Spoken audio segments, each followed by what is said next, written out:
Assalamualaikum warahmatullahi wabarakatuh. Saya Puspita Nurul Fadila dari Prodi Hukum Ekonomi Syariah. Pada video ini, saya akan mereview materi kritik hadis tentang ilmu rijal hadis, ilmu al-jarhu wa ta'dil, ditambah dengan materi tentang ilmu tahrij. Adapun pengertian ilmu rijal hadis adalah ilmu yang mempelajari hal ihwal para perawi hadis. Sedangkan pengertian ilmu al-jarh wa ta'dil adalah suatu ilmu yang membahas data-data perawi hadis dari segi kelemahan dan kelebihannya dalam meriwayatkan hadis dengan membuat kualifikasi tingkat kelemahan dan kelebihan perawi dengan istilah-istilah khusus. Ilmu tahrij adalah ilmu yang menunjukkan hadis kepada sumber-sumbernya yang asli dengan menyebutkan siapa perawi hadisnya. Urgensi ilmu rijal hadis adalah dapat mengetahui bagian penting dari hadis yaitu sanad hadis, dan dari sanad tersebut bisa diketahui hadis tersebut sahih atau tidak. Dalam ilmu rijal hadis ada ilmu tarikh ruwat yang dapat menolak setiap bentuk manipulasi hadis yang dilakukan oleh perawi yang dusta. Urgensi ilmu al-jarh wa ta'dil adalah dapat diketahui apakah periwayatan seorang rawi itu dapat diterima atau tidak. Dengan mengetahui ilmu ini akan bisa menyeleksi mana hadis sahih, hasan ataupun dhaif dari segi kualitas rawi dan menghindarkan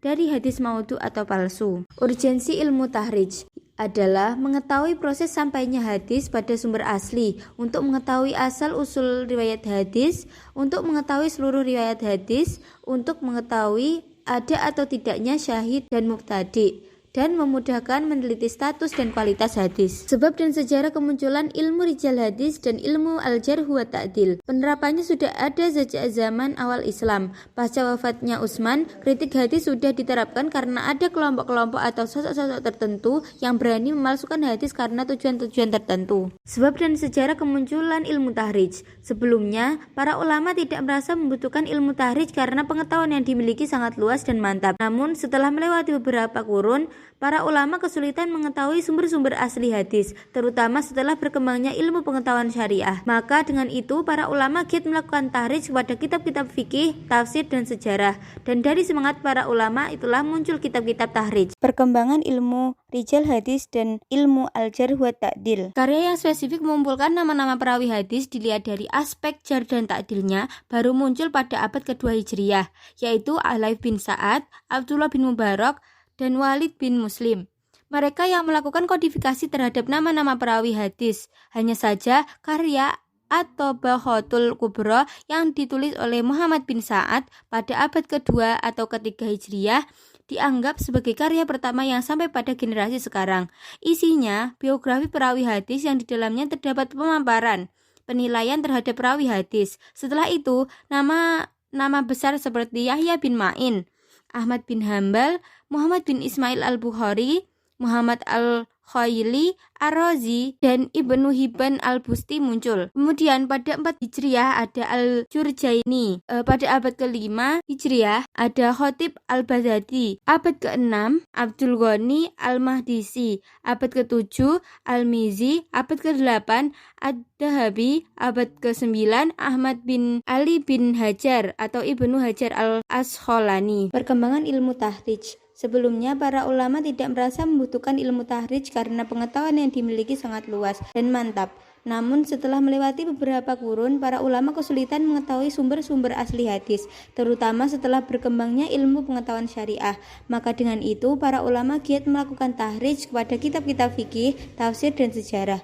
Dan dari semangat para ulama itulah muncul kitab-kitab tahrij. Sebagai konsekuensi telah berkembangnya kitab-kitab tahrij hingga mencapai puluhan karya ulama mengenai tahrij, para ulama telah memberikan sumbangan besar dalam menyusun berbagai kitab yang berfungsi mentahrij hadis-hadis Nabi. Upaya cemerlang ini berhasil menutup jurang pengetahuan di dalam menjelaskan berbagai karya mengenai ilmu pengetahuan hadis.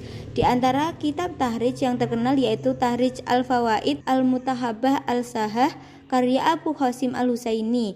Adapun kitab yang pertama kali ditahrij adalah kitab Al-Khatib al-Baghdadi al-Syarif Abi al-Qasim dengan kitabnya Al-Fuaid al-Mutahabbah al-Sahah ma'al-Gharaib karya Abi al-Qasim al-Mahrawani. Ilmu rijal hadis dan ilmu al-jarh wa ta'dil, cakupan kritiknya sanad dari aspek kedobitan dan keadilannya. Sedangkan ilmu tahrij, cakupan kritiknya yaitu sanad dengan mencari asal-usul riwayat dan sumber asli riwayat. Penerapan Hadis Nabi yang sempat viral karena meme yang tersebar di medsos, yaitu larangan perut buncit atau gemuk. Sempat viral sebuah potongan hadis yang berbunyi, sebaik-baik umatku adalah masyarakat yang aku diutus di tengah mereka atau para sahabat, kemudian generasi setelahnya. Kemudian datang kaum yang suka menggemukkan badan. Mereka bersaksi sebelum diminta bersaksi. Salah satu meme yang tersebar terkait hadis ini diberi keterangan, perut buncit itu bukan berkah tapi azab dari Allah. Hadis tersebut diriwayatkan oleh para pakar hadis kenamaan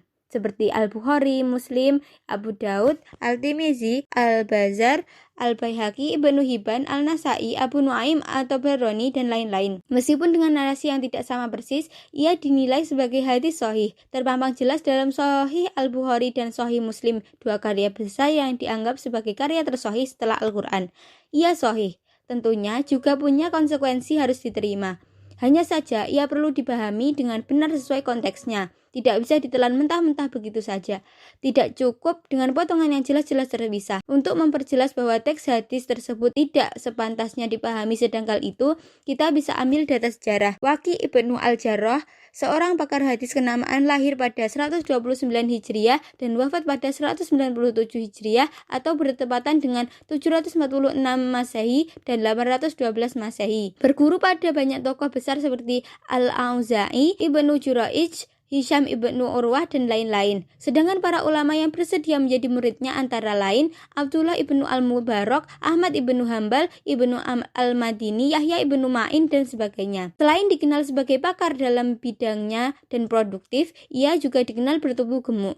Keberadaan meme tersebut yang memberikan gambaran bahwa gendut, gemuk, atau berperut buncit mesti buruk atau bahkan disebut sebagai azab tentu saja tidak tepat, terlebih jika hanya berdalih dengan satu hadis. Itu pun dipaparkan dengan cara dipisah dari konteksnya dan tidak ada penelaahan utuh dari keseluruhan hadis dan data sejarah yang ada.